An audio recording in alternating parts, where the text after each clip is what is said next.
Hello hello hello hello అందరికీ నమస్కారం. ఎలా ఉన్నారు? బ్రహ్మాండంగా ఉన్నారు కదా. మరి నాకు తెలుసు మీరు రావు గారి రాచబండ కోసం ఎదురు చూస్తుంటారు. మరి నేనేమో లైక్ ఇస్తారేమో అని ఎదురు చూస్తున్నాను. అలాగే మన కేకే న్యూస్ని సబ్స్క్రైబింగ్ చేస్తారేమో అని ఎదురు చూస్తున్నాను. మీరు మాత్రం యూట్యూబ్లో ఈ వీడియోలు చూస్తున్నారు తప్ప మనకి లైక్ కానీ సబ్స్క్రైబ్ కానీ రావటం లేదు. యూట్యూబ్ బాబాయ్ తెగ చెప్పేస్తున్నాడు మనకి. అందుకని మీరు ఆ పనిలో ఉండండి. నేనేమో రాచబండలో మరి వచ్చిన సెలబ్రిటీ ఎవరు చూడాలి కదా. ఎవరు బాబు? ఓహోహో, పాలన చేయరా మగడా అంటే పాపాలు చేసాడంటే వెనకటికి ఓ సైకోరాజు. సేమ్ టు సేమ్ ఇదే జరిగింది ఏపీలో 2019 నుంచి 2024 వరకు. జగన్ చేసిన పాపాల పాలనే జనం కథలుగా చెప్పుకుంటూ ఉన్నారు. ఇక మంత్రుల సంగతి ఎంత తక్కువ మాట్లాడుకుంటే అంత మంచిది. 5 ఏళ్ల పాటు సాగునీటి ప్రాజెక్టులను గోదావరిలో ముంచేసి పొలాలని ఎండబెట్టేసి ఇప్పుడు 2 ఏళ్లు కాకముందే ప్రెస్ మీట్ పెట్టి అడ్డంగా బుకాయిస్తున్నాడు ఓ అంబోతు. ఈ పాటికి మీకు అర్థమై ఉంటుంది మన రచ్చబండలో గెస్ట్ ఎవరనేది. మీకు మైకు దొరికితే చాలు క్లబ్ డాన్సర్లా రెచ్చిపోయి స్టెప్పులు వేస్తూ పొలిటికల్ కమెడియన్ అంబటి రాంబాబే అని. ఇదిగో రాంబాబు, చల్లకొచ్చి ముంత దాచడం ఎందుకోయ్, ఇదిగో మొదలెట్టు నీ పైత్యం. కూటమి ప్రభుత్వం అధికారంలోకి వచ్చి 2 సంవత్సరాలు పూర్తవుతున్నటువంటి సందర్భంలో వైఎస్ఆర్ కాంగ్రెస్ పార్టీ పెద్ద ఎత్తున రాష్ట్ర వ్యాప్తంగా నిరసన కార్యక్రమాలను చేపట్టడం జరిగింది. 2 సంవత్సరాల పరిపాలన అద్భుతంగా ఉంటేను, అమోఘంగా ఉంటేను నిరసన కార్యక్రమాలు తెలియపరచవలసిన అవసరం లేదు. కానీ దురదృష్టం ఏంటంటే ఎప్పటిలాగానే చంద్రబాబు నాయుడు గారు అధికారంలోకి రాకముందు ఒక రకంగా ఉంటాడు, అధికారంలోకి వచ్చిన తర్వాత మరొక రకంగా ఉంటాడు. అధికారంలోకి రాకముందు అద్భుతమైనటువంటి మాటలు చెప్తారు, సూపర్ 6 అన్నారు, అధికారంలో రావడమే ఆలస్యం చేసేస్తామని చెప్పారు. దానికి తోడు నారా లోకేష్ గారు కూడా అదే మాట మాట్లాడారు. నిరుద్యోగులకు 3,000 రూపాయలు ఇవ్వడానికి సిద్ధపడ్డం, అయిపోయింది కార్యక్రమం అని చెప్పారు. 2 సంవత్సరాలు అయింది, ఈ ఒక్క నిరుద్యోగికి కూడా 1 రూపాయి కూడా ఇవ్వాలి. దీన్ని ఏమనండి? మోసం అనకూడదా? చీటింగ్ అనకూడదా? ఏంది నిరసనలా? నిజమా? కాకి గూట్లో కోయిలు గుడ్డు పెట్టినట్లు 5 ఏళ్లు రాష్ట్రాన్ని అప్పుల పాలు చేసి ఇప్పుడు నిరుద్యోగుల మీద లేనిపోని సానుభూతి వలకపోతున్నారేంది అంబటి? నీ ఏడుపు చూస్తుంటే అడగక ముందే అత్తగారి సద్దాన్నం బొచ్చులో బోర్లించినట్లుంది నీ వరుస. మొన్నటి దాకా సంక్రాంతి ముగ్గుల్లో గంగిరెద్దులు డ్యాన్సులు ఎత్తు తిరిగావు, బూతులు తిట్టి జైలుకు కూడా వచ్చావు. మరి ఇప్పుడు ఏం మొహం పెట్టుకుని కూటమి ప్రభుత్వం మీద ఆరోపణలు చేస్తా ఉన్నావు? ఈ మాట నేననేది కాదయ్యో, ఇదే మాట జనం అడిగితే ఏం చెబుతావు? ఊరకే గెలుకోక కంపు కొట్టేయగలదు.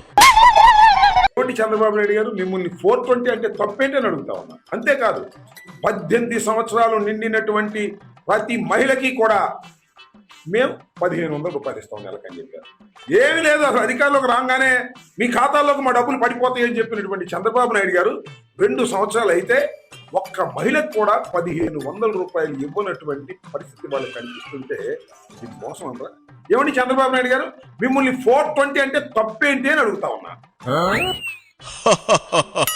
ఏటి నిజమా?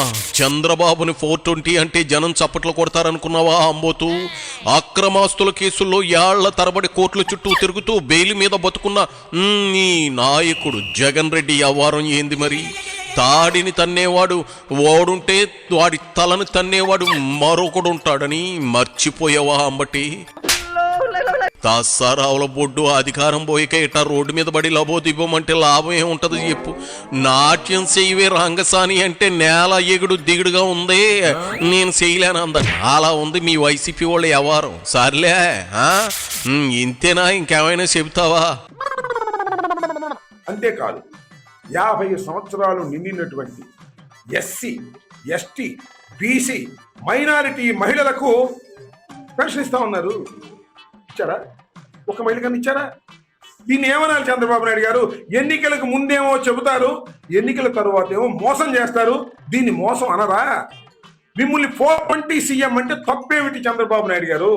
ఓర్ని పాసుగాల రాంబాబు, మళ్ళీ అదే మాట. నిన్ను డొక్కలో దాన్ని డిక్కీలో పడుకోబెట్ట. ఇదిగో ఇలా మాట్లాడుతూ ఉన్నావేంది అన్నట్లు 18 రోజులు చెప్పకూడదు తిన్నావు. అంత అంత నచ్చిందా? మళ్ళీ అళ్ళాలని ఊవిళ్ళు ఊరుతున్నట్లున్నావు. మీ హయాంలో ప్రభుత్వ ఉద్యోగుల జీతాలకి దిక్కుదేవానో లేదు. మోసం గురించి నువ్వు మాట్లాడుతూ ఉన్నావా? ఏ ఉద్యోగికైనా ఏ నెలనైనా 1వ తారీఖున జీతం ఇచ్చారా? ఇప్పుడు ఇక్కడ నీతులు చెబుతావా? నువ్వు మళ్ళీ మోసం గురించి మాట్లాడుతుంటే నాకు నవ్వొత్తా ఉంది సుకన్య వదనా. ఇదంతా దగా మోసం తప్ప రెండోది లేనే లేదు. ప్రజల్ని వెన్నుపోటు కూడా పొడిచేశారు మీరు.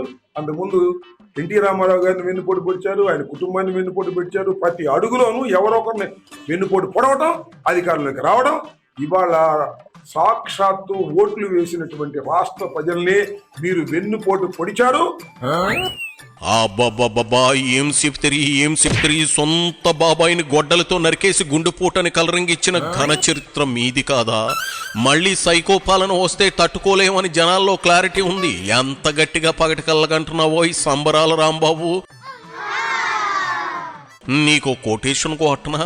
కొత్త బట్టలు తెచ్చేవే మళ్ళీ అంటే రోడ్డు మీద వేసుకుంటా అందట. అలా ఉంది మీ వ్యవహారం. ఎన్నుపోట్లు పన్నుపోట్లు జనానికి పొడిచిన మీరు 11 సీట్లకు పడిపోయారు. ఇప్పుడు కూటమి ప్రభుత్వం మీద పడి ఆడవడం ఏంటి రాంబాబా? 2 సంవత్సరాల్లో మీకు అపారమైనటువంటి వ్యతిరేకత వచ్చింది.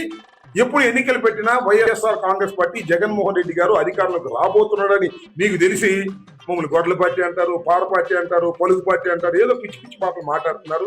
ఈ పిచ్చి పిచ్చి మాటలు ఆపేసి మీరు ఇచ్చిన వాగ్దానాలు ఎందుకు నెరవేర్చలేదో 2 సంవత్సరాల పాటు సమాధానం చెప్పండి. అప్పుడు మమ్మల్ని ఏమన్నా అనండి. ఎన్నికలప్పుడు ఎప్పుడు పెట్టినా ఇదిగో ఇప్పుడు పెట్టినా అప్పుడు పెట్టినా ఎప్పుడు పెట్టినా మీరే గెలుస్తారా? ఇది కదా అసలు సిసలైన జోకు.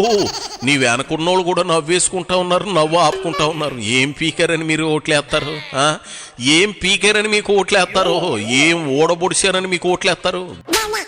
గాడికేం తెలుసు గాంధపు శాఖల వాసన అన్నట్లు జనం మిమ్మల్ని ఎందుకు తరుము కొట్టారో నీకు ఇంకా అర్థమైనట్లుగా లేదు. మీ తొగ్గలక పాలన అని జనమే డిసైడ్ చేసి ఇవాళ మిమ్మల్ని రోడ్డు మీద నిలబెట్టారు.